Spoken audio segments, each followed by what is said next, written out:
Kalian pakai bulletproof itu di Papua itu. Aku nggak pernah pakai bulletproof itu selama berapa tahun.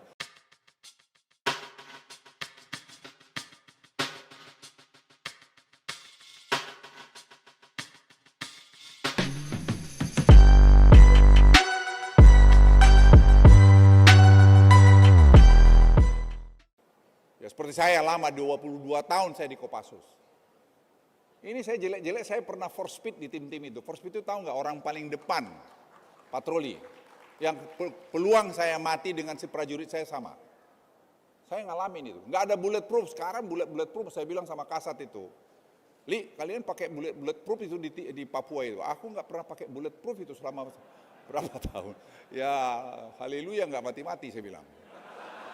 Jadi apa yang mau saya katakan, semua itu ada zamannya. Semua ada zamannya. Karena kita memberikan contoh, prajurit kita tuh menganggap, wah kalau dulu di Kopassus itu bilang, wah itu komandan ada isimnya. Isim itu bahasa Sunda itu apa tuh Bu Anu? Bu?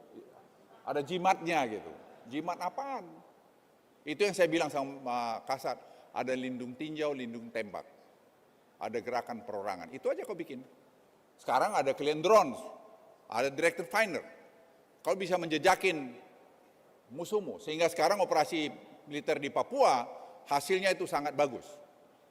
Dan kemudian dibikin operasi teritorial, uang, dana yang untuk misalnya ke Papua daerah terpencil yang ada di Bappenas, ya suruh aja TNI itu bikin air, bikin sumur, bikin pertanian, pasti sampai di sana. Nggak akan mungkin dicuri di tengah jalan. Nah, TNI itu kan gampang itu.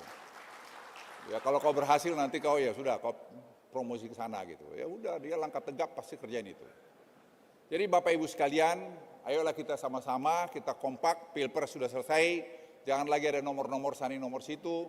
Ya, itu kan presiden ya sudah terpilih presiden sekarang, ya kita bantu presiden terpilih untuk kita maju ke depan.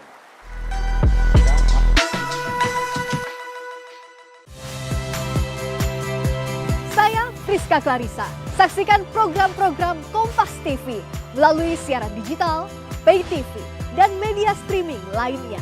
Kompas TV, independen, terpercaya.